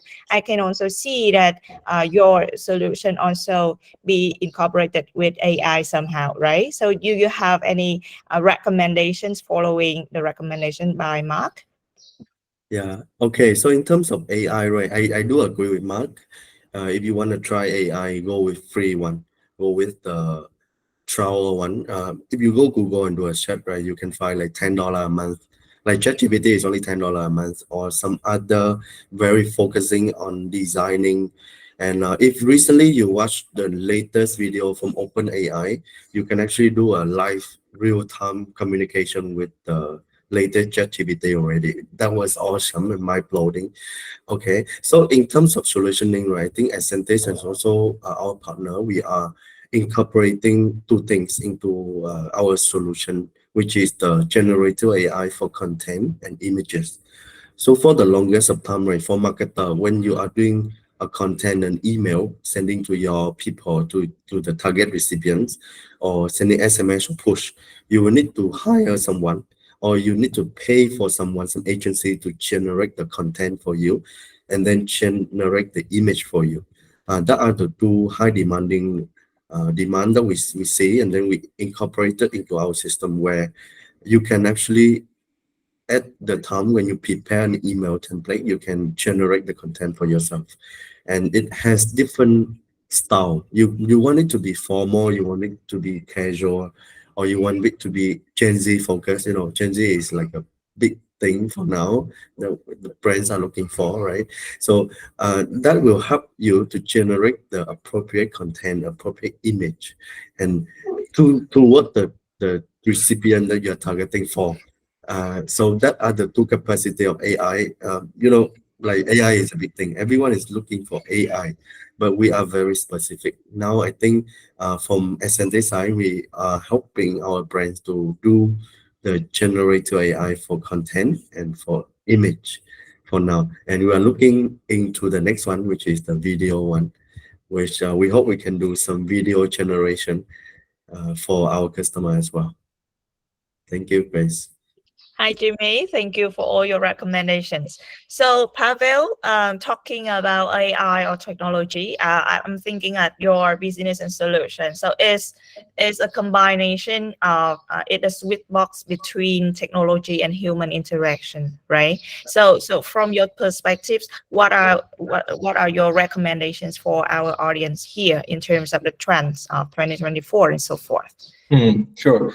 So we talk about data, AI, personalization. Speed is another keyword that I want to go to. So first of all, we talk about a lot of platforms that help us to collect and have a lot of data about our customers, what they need, what they like, right? So one recommendation to everybody here is to ask yourself, how do you use this data not only to provide a great experience online, but also offline, right? How do you use that data to help your teams offline to know who's coming to the stores and what are the best strategies to maximize the sales in the store. So for example, if you know from the data that majority of the customers who come are the mid-aged female coming to buy skincare for the dry skin, then what are the best strategies to greet them, to engage them, and then what are the right products that I should be trying to recommend to them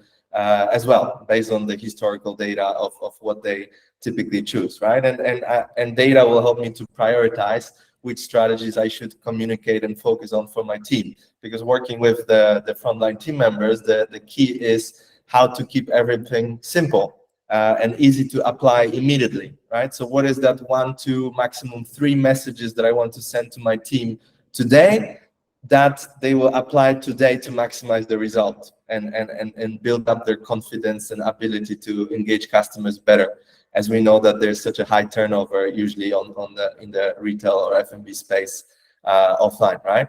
So that's one thing. And the second thing, question, majority of the data that we get so currently is probably still coming from the online world, because that's where it's easier to capture it, right?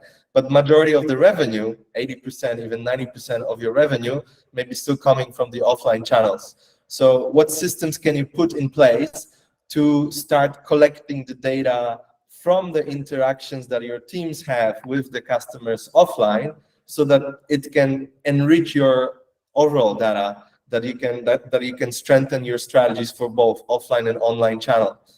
So of course POS offline is one of the gold source that is underutilized by many customers. But then how often do you collect the data from your own team about who they interact with, what are the sentiments that drive these customers to make the buying decisions?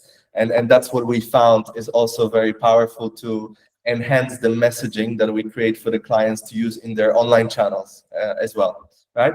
And the last word I said was speed. So as the current trend, as like Jimmy said and Mark, that we can start using AI at almost no cost or literally no cost, then AI is our friend to accelerate the deployment of any strategies that we can bring to the teams. So what I observe is that previously, anything that the management wanted to deploy to the teams in the stores was taking a lot of time.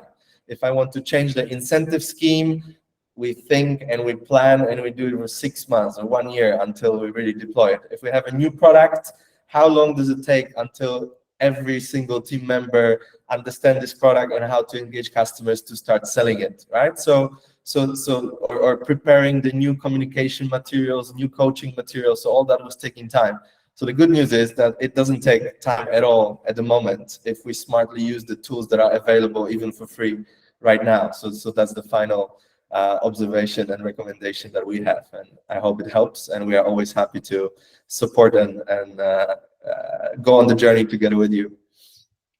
Thanks, Pavel. So amazing. Only in a few minutes we can capture many recommendations and also, key takeaways here, right? Make sure your data from all the systems are well connected and integrated, so you can have the full report insights about your customer, about what they bought, and you can trigger many activities from that. Make sure that you also coach your staff and motivate them so that they can help you to sell more and have more, emotional or insightful interactions with the clients and customers. And make sure that you use your loyalty system and design many activities like gamification, point rewards, and so on. And also omnichannel loyalty as well from all marketplace, your website, e-commerce, and also for offline stores to have a well-rounded customer experience. So thank you all the panelists here for all your recommendations and insights. We are so thankful and grateful to have you in the team with us. But stay tuned, we're not done yet. We still have around 10 or 15 more minutes for everyone to be, answer the question and concerns that you share with us through your registrations form and through the chat today. So first of all, I would like to start with our beautiful lady here, Lily, because we see that many questions asking what are the advantages and disadvantages of omnichannel. We talked about omnichannel as a must-have thing. So is it really the thing, or what can you give the insights in your perspective and experience about omnichannel? Your turn. Yeah. Thanks, Grace. Yeah, and thank you all for the question. But I will try to answer all of them, but yet the time box is quite limited, and I don't want to hog the stage for my own.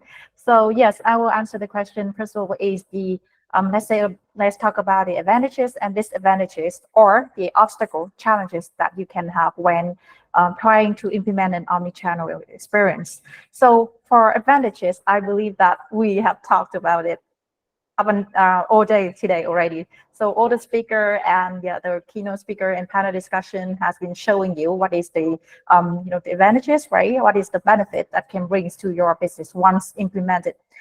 So I will just sum it up in 2 short points. First of all, is to help you with the enhancement of customer experience. So this is the most significant advantage, allowing convenience and personalized shopping experience for the customer. This will result directly into the increment of customer satisfaction, right? And the overall conversion rate of your business. So that is for enhance the customer experience. The second one is it will give you an extensive reach to a wide range of customer segments. So as Pavel has mentioned it before about the generation gaps, or and Jimmy has mentioned it. For example, younger Gen Z tends to prefer an online channels and comfortable with handling new technologies, while more traditional generations would prefer a brick and mortar store journey. So by combining the customer pools, you can maximize the sales opportunities. So those are the advantages. So let's talk about the challenges or disadvantages of omnichannel. You have heard about all the sweet words and benefits of it, right? So I can think of 2 points up until now. First of all is the technical barrier. These are the first obstacle you can encounter.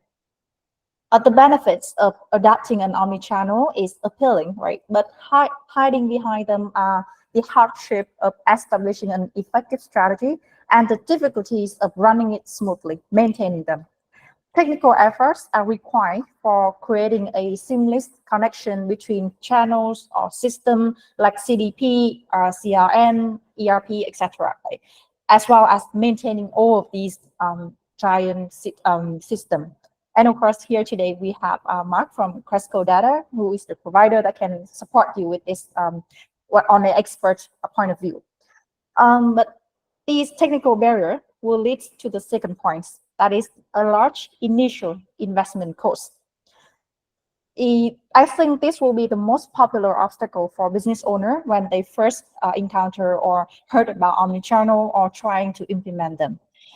It requires a big amount of capital to be able to put it into actions, especially when comparing to the cost of a single channel business or traditional business.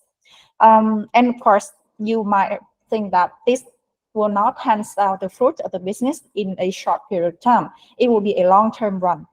So in conclusion, I think every coin has 2 sides, right? So you have to balance out the pros and cons and perhaps figure out the most suitable approach for the business. Yeah. So yeah, that is my answer for the question. Thank Lily. So due to limited time, and also we just answer generally for every merchant. So if you really interested in more omnichannel consultation, just feel free to reach out to Lily and our Maestro team, so we can have a deeper consultation for your concern, and based on your specific business requirements and situation, we will have deliver a better detailed answer. Thank you Lily for your question, for your answer. So coming to Matthew, we also have one question. We see many patterns here. They ask like, how do we know that the customer data is mature or sufficient? So we can foster, or implement the CDP or omnichannel solutions or marketing solution. So Matthew, what's your thought? Yeah. I think every business is personalizing and doing great hyper-personalization from when the business is born in its infancy. It's because we've got a small team, we can all talk to each other, across the desk or in the office, and we can deliver a great experience by just saying, oh, hey, if a customer's bought this, what would you recommend? And the team is all around us. As we grow and expand, we become more mature. And it's at that point when you can't have those human conversations with your internal team. You need technology to help you deliver on the same expectation. Without knowing kind of the specific business, it's hard to kind of say these are some of the key recommendations, but keeping it generic and to slightly answer another question around how the brand compiles all the data from omnichannel. I think Powell said it best. Looking at the data sources, talking to your teams, working together, get a big piece of paper, look at what comes in and look at what you're trying to push out, right? It is a simple in and out method. So you'll have offline data, that could be your POS system, you've got your ERP system connecting into that, you've got customers that ask you questions on social media, they reach out to you on email, Zallo, WhatsApp, there's lots of right? Data is coming in, and these are questions, these are concerns, these are returns. Find all the ins. With that, you'll have all the data you collect from those ins. And with that, you can start looking at the systems that I have now. So what is your CRM, your POS system, your loyalty platform, your email? You might use separate systems for landing pages and another one for SMS. Once you've got those, we start to look at, do I need 5 or can one platform deliver better for me? And that's something we see a lot with our merchants. They've got, a landing page tool, they've got an email tool, an SMS tool, and a WhatsApp tool, and you can use .digital for all of those. On top of that, the added benefit, it also integrates with my POS system. Once I've done that, I've also then got, these are the channels I can communicate on. Now, that's not all of them. Omni is in a lot of ways, I want to say pipe dream. It's a goal to aspire to, but we can never truly attain it. We'll have our systems, we'll have our channels that we can operate effectively on to deliver great customer experience. And now we start looking at, we have some systems that are connected, some that aren't integrated, and then we work with someone like Mark and the Cresco team to knit and stitch the rest together. Because once we know our ins and once we know our outs, we can truly start looking at the pain points and the challenges that I think Powell mentioned as well. Can I give my team, who are talking to the people I care most about, which is my customers, the information they need to be operationally efficient and deliver on my brand and messaging that I set the tone when I started this business? So no matter what size you are, you've set an expectation. And if you look at premium brands like Hermes and others, and where handbags are $20,000, $30,000, $40,000, you walk into the store and they just collect your phone number and they now know how to treat you. Usually you book an appointment ahead of time and someone greets you at the door. That isn't, with technology today, the ability to deliver that experience is not just for the likes of these premium brands with big budgets.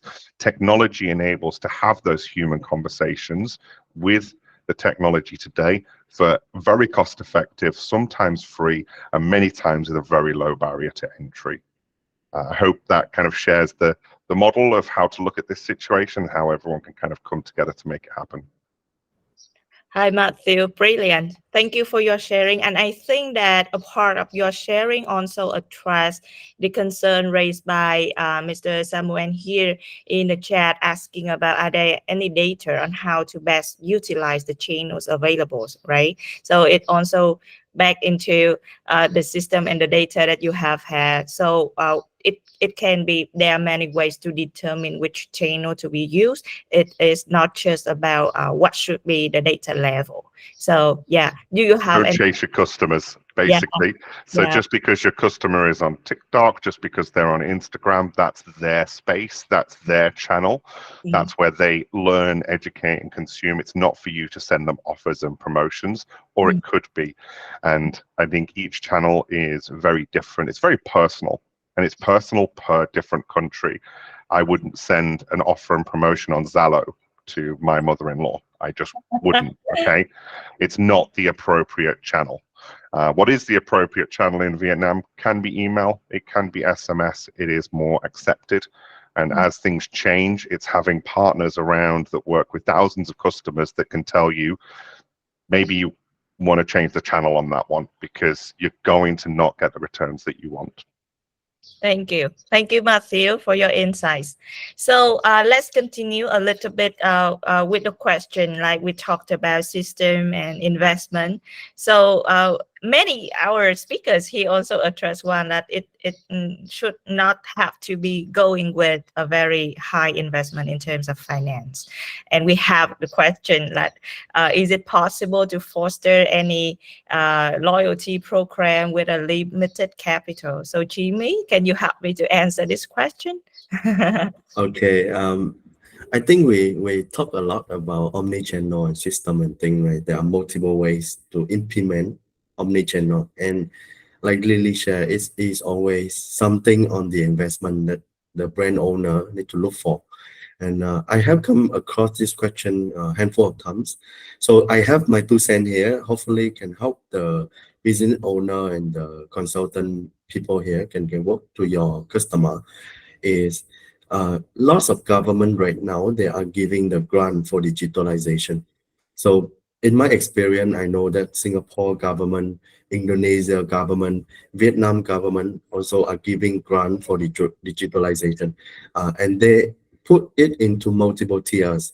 So the grant will be granted to the small, the medium, and even enterprises, depending on the scale and the project that what you want to digitalize.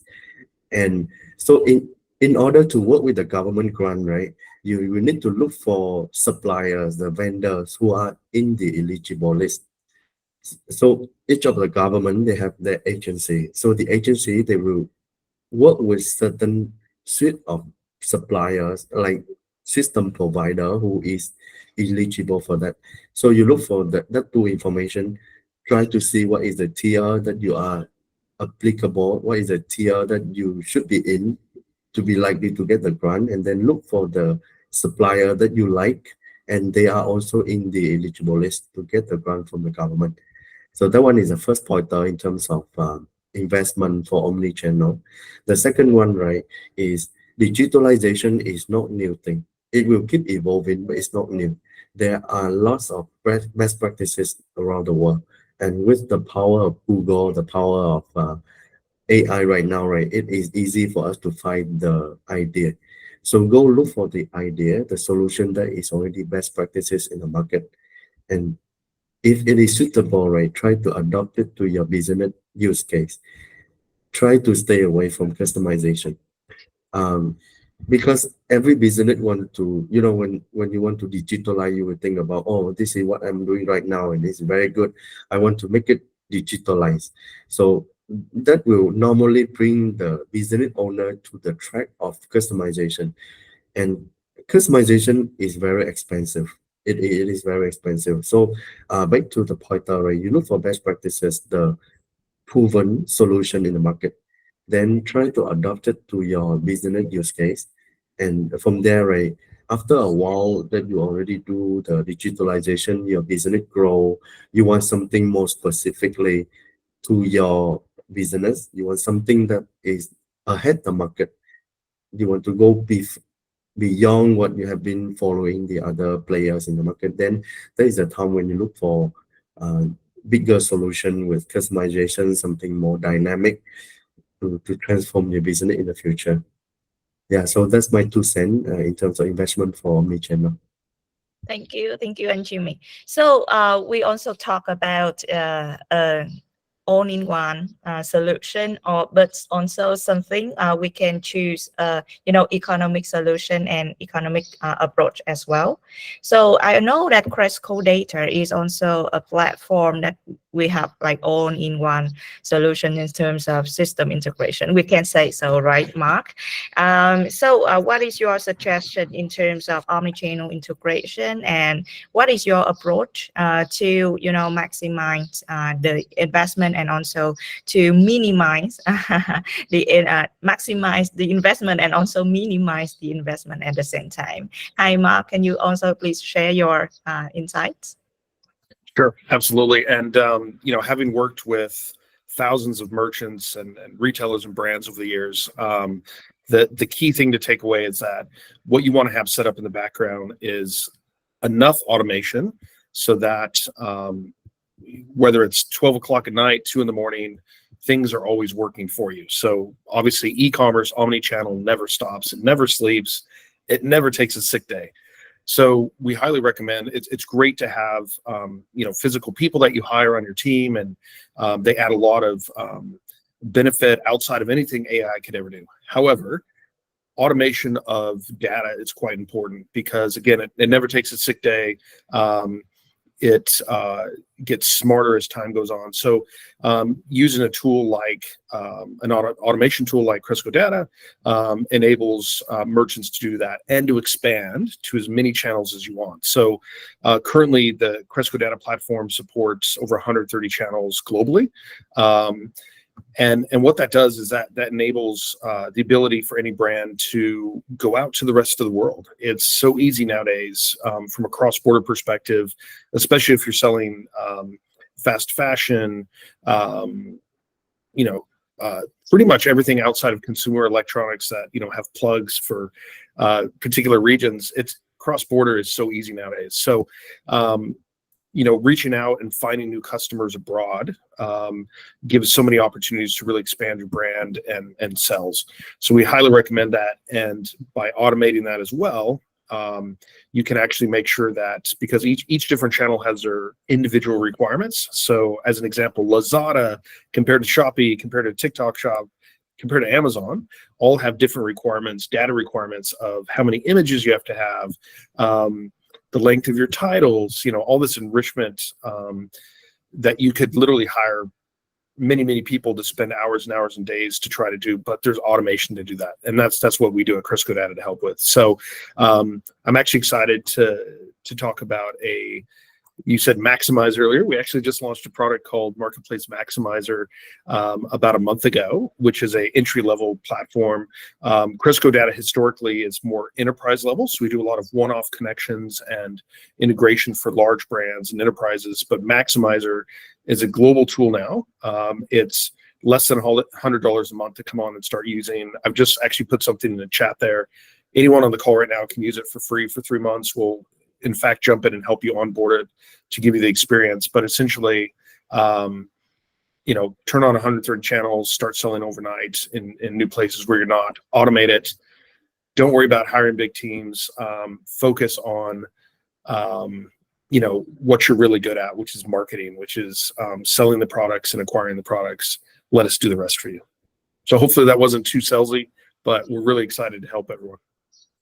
Imma, thank you so much. Just one more add-on on your sharing, because besides a platform or solution that can connect very well with other systems, we can, for example, if we are looking at a POS solution, loyalty solution, CRM solution, etc., let's look at the partner or vendor that have a network of partners, because not every solution fits in with every business and situations, right? So if a partner has good customization capacity as well as a good partner network, it will have to foster the communication, integration, and API customization later on. So yeah, that's crucial as well. Absolutely. And just to add to that, the fact that many of the folks on this call today are using Magento, which is a great platform, but it's open source, right? So there's a lot of individual uniqueness around how everybody builds out to Magento. instances. And so that's one thing that is quite unique as well, that, you know, you may have a one-off integration that needs to be completed. And that's what we help focus on as well, connecting those dots. So for everyone on the call that is using like a bespoke platform or even Magento 2, you know, that flexibility to make it your own is quite powerful. Thank you. Yes, I totally agree with you, Mark. And guys, we also see that there's still a lot of question about loyalty. I think that loyalty is so lead today, right? So one more question about loyalty that I capture here is that we have a question about how the loyalty programs can have to boost the brand credibility, right? Brand credibility, and also how to prioritize the customer centricity thanks to loyalty program. So I think that I can have Thomas for this question. Thomas, can you help me? Awesome. So to be honest, I prepare similar sections on my previous slides, and I cut it off to save time, but I will be pleasure to present it to you guys. So give me a second. Oh, right. So for the first questions about like boost brand credibility, I think that is a question about branding.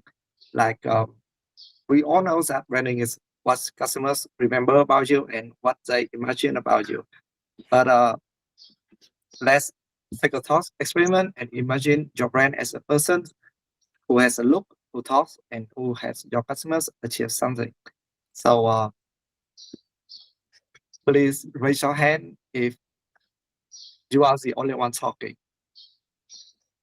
And perhaps you only talk when there is a discount, which from the customer perspective, sometimes it feels like you are asking for money again and again. And sometimes like you can perfectly know your brand guideline, your message to all medias or massive PR campaigns, but you talk and only talk about discounts. And sometimes it feels like the customer is harassed. Sorry, I use that word, but normally like after signing up to the email subscriptions box, 5 to 8 emails on average will be follow up, and then will be like trying to convince you to make the first purchase. And I think that is not the best way to create a relationship with your customers. And I will try to get back to the second questions. And also the second question is about prioritize the customer. So how you can use your loyalty and the data that you have from the interactions to prioritize your customer segment. Yeah, so there are a lot of ways and a lot of ideas. Depends on your tech stack, but normally like you can use tier system, and then you can use like the last activities, or you can use like zero party data if you create a reward system that rewards from submissions, or maybe like birthday or anything like that. So there's a lot of ideas, and I would love to discuss about it more. Thank you. I got you, Tom, because it's hard to have any recommendation if it's just a general one, right? But based on specific business context, then you will have more ideas and data to recommend to the merchant. Got it. Yeah. So thank you, Tom. And coming to the very last minute, I will leave the show for Pavel because it's about loyalty program also. But people also ask us how we can truly motivate our staff so that they can have the motivation to motivate our customers. So that's the question, right? So in your coaching practice, so what should be the idea? Yeah. How to motivate our staff, right? To do a better job. I think that's very crucial and great question. I recall one recent conversation with the CEO of one of the largest fashion player here in Vietnam with 75 stores.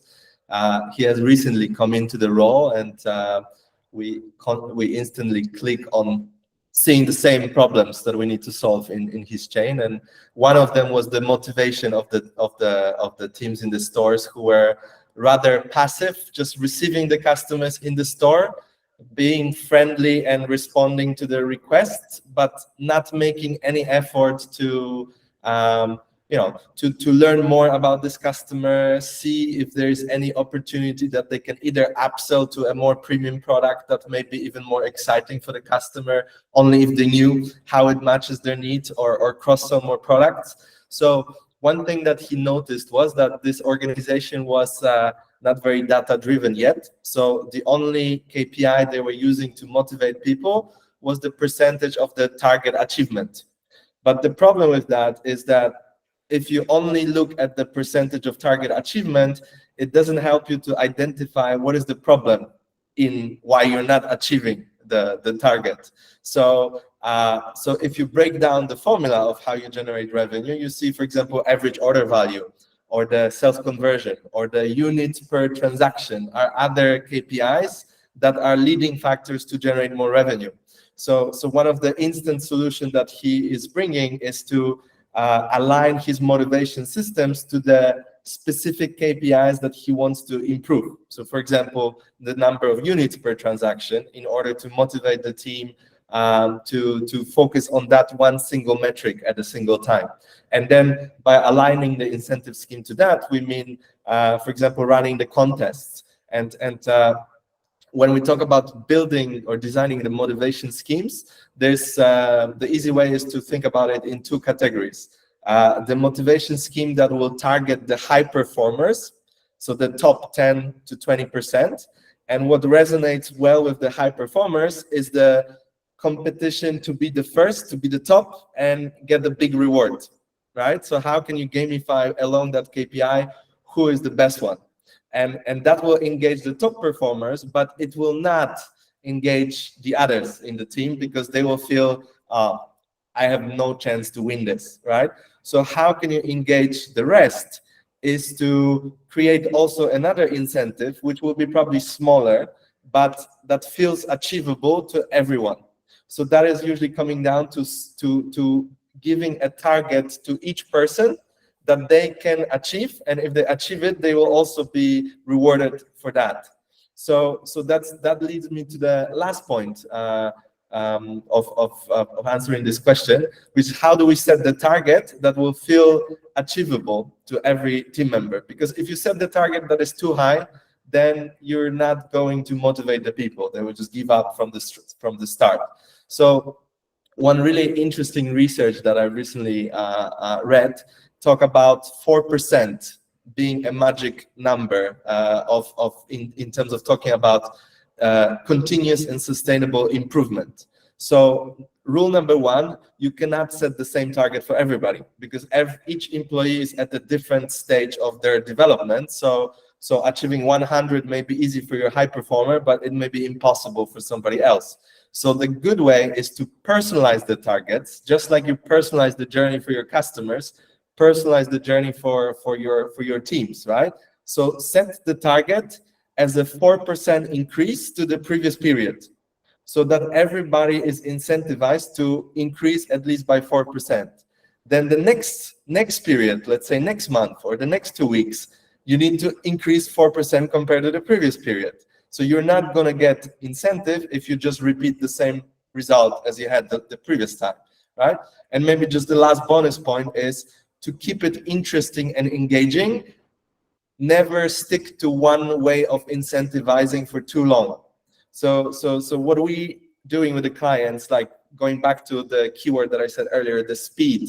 So be agile. Offer different incentive programs at different times to keep it interesting and keep it fresh, right? So let's say this week we focus on UPT. Next week, we have a campaign around selling specific category and the revenue on the specific category, right? And you can rotate these programs to keep it always interesting and make sure that you engage everyone, right?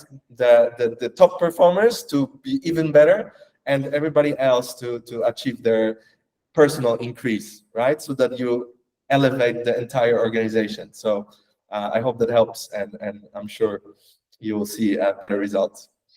Amazing, Pavel. Actually, hearing your sharing, I feel like I'm reflecting on the human resource management lesson, because it's all about motivating people.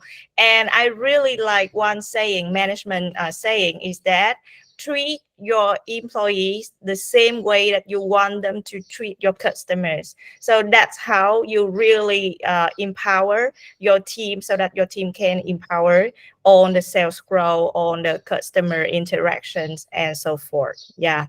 So thank you, Pavel, for wrapping up the show also with great sharing. And hey, guys, I still see that a lot of questions, even hands raising along the way, and 2 hours just gone by in the blink of an eye, right? Thank you very much for all the speakers, panelists, and also all our sponsors here to make this show happen.